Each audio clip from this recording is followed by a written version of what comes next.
Assalamualaikum. Hai guys. Perkenalkan saya Arga Eka Satria dari jurusan Tadris Bahasa Inggris UIN Maulana Malik Ibrahim Malang. Di sini saya akan menjelaskan sedikit materi linguistik yaitu pragmatik. Pernah nggak sih kita dengar orang ngomong tapi maksudnya bukan cuma dari kata-katanya? Nah, disitulah kita masuk ke pembahasan pragmatics. Pragmatics adalah cabang linguistik yang membahas makna bahasa berdasarkan konteks. Jadi, yang dipelajari bukan cuma arti kata secara harfiah, tapi apa yang sebenarnya dimaksud oleh pembicara. Apa itu pragmatics? Secara sederhana, pragmatics itu belajar tentang makna di balik ucapan. Kenapa satu kalimat bisa punya makna berbeda, padahal katanya sama? Jawabannya, karena konteks.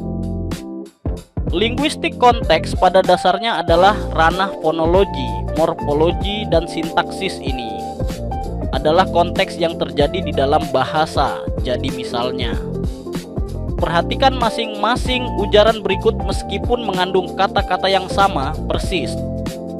Anda tahu siapa melakukan apa kepada siapa berdasarkan urutan kata, dan itu adalah fitur yang sangat penting dalam bahasa Inggris yang membantu kita menentukan makna dalam kalimat apapun. Jadi ini memberikan konteks tersebut tetapi di dalam bahasa. Sekarang mari kita bahas konteks non-linguistik. Hal ini ada di luar bahasa dan pada dasarnya membutuhkan pengetahuan kita tentang dunia nyata di sekitar kita untuk memahami sesuatu yang kita lihat atau dengar dalam bahasa. Sekarang misalnya, pertimbangkan iklan ini, Sell Baby and Toddler, terlihat agak aneh, bukan?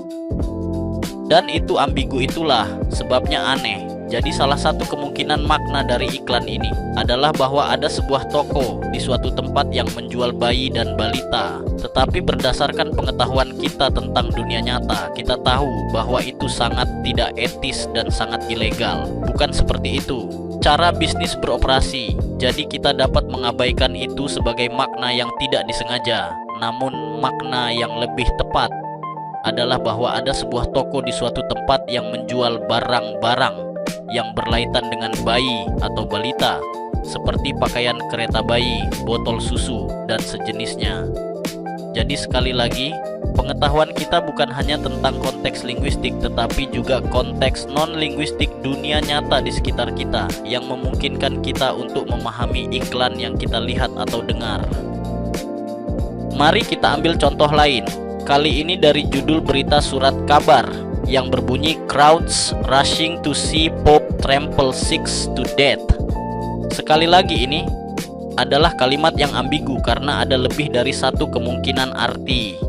Jadi salah satu kemungkinan maknanya di sini adalah paus menginjak-injak 6 orang hingga tewas dan kerumunan orang bergegas untuk menyaksikan kejadian itu. Namun berdasarkan pengetahuan kita tentang dunia nyata dan bagaimana paus cenderung berperilaku, kita tahu bahwa itu hanyalah makna yang tidak disengaja dan kita dapat mengabaikannya, namun dengan makna yang lebih tepat. Dalam kajian pragmatics, makna sebuah tuturan tidak selalu disampaikan secara langsung. Seringkali pembicara hanya mengatakan sebagian informasi, sementara sisanya dipahami melalui konteks. Dua konsep penting yang menjelaskan hal ini adalah inference dan presupposition. Inference dapat diartikan sebagai proses penarikan kesimpulan oleh pendengar terhadap makna yang tidak diucapkan secara eksplisit. Dengan kata lain, inference adalah makna tersirat yang dipahami berdasarkan konteks, pengalaman, dan logika. Contohnya, A. Kamu ikut rapat nanti? B.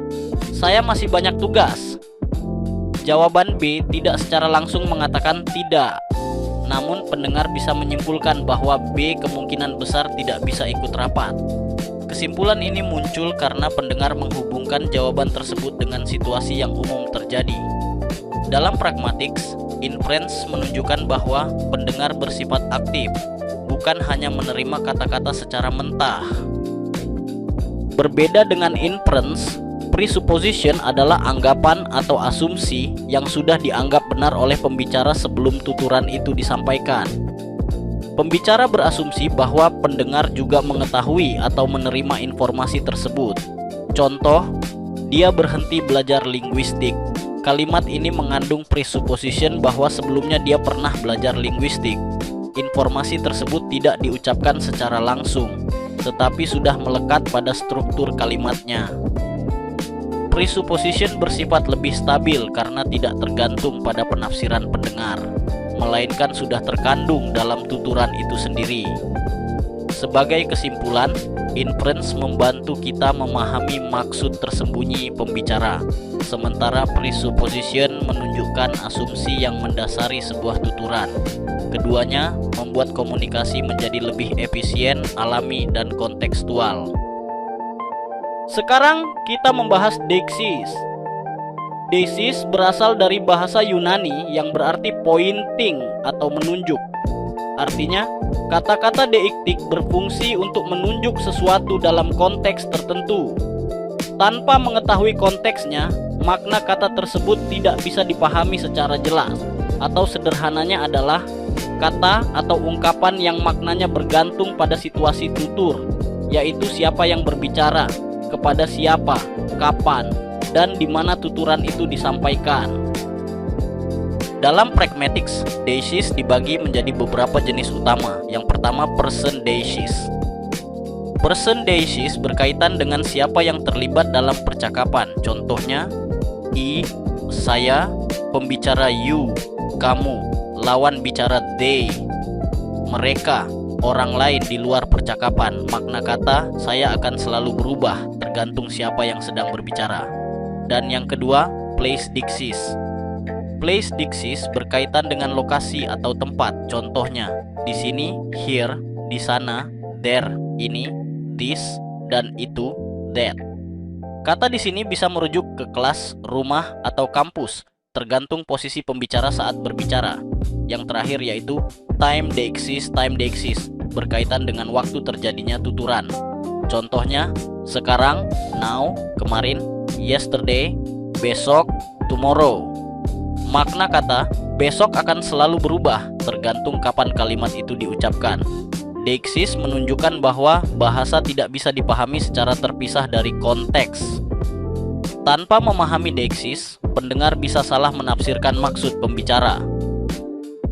Bahasa tidak hanya digunakan untuk menyampaikan informasi, tetapi juga untuk melakukan tindakan.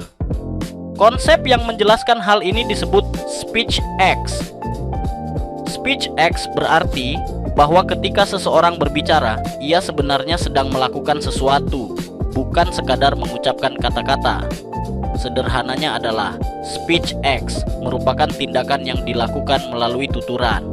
Jadi, sebuah kalimat tidak hanya memiliki makna linguistik, tetapi juga fungsi atau tujuan tertentu dalam komunikasi. Contohnya, ketika seseorang mengatakan, "Saya minta maaf." Kalimat ini bukan hanya pernyataan, tetapi tindakan meminta maaf. Dengan mengucapkannya, pembicara secara langsung melakukan sebuah tindakan sosial. 3 jenis speech acts. Dalam pragmatics, speech acts dibagi menjadi 3 tingkat utama. Yang pertama, locutionary act. Locutionary act adalah tindakan mengucapkan kalimat secara literal. Ini berkaitan dengan bentuk dan makna kata-kata itu sendiri. Contoh, pintu itu terbuka. Ini hanya menyatakan sebuah fakta. Yang kedua, illocutionary act. Illocutionary act adalah maksud atau tujuan pembicara di balik tuturan tersebut.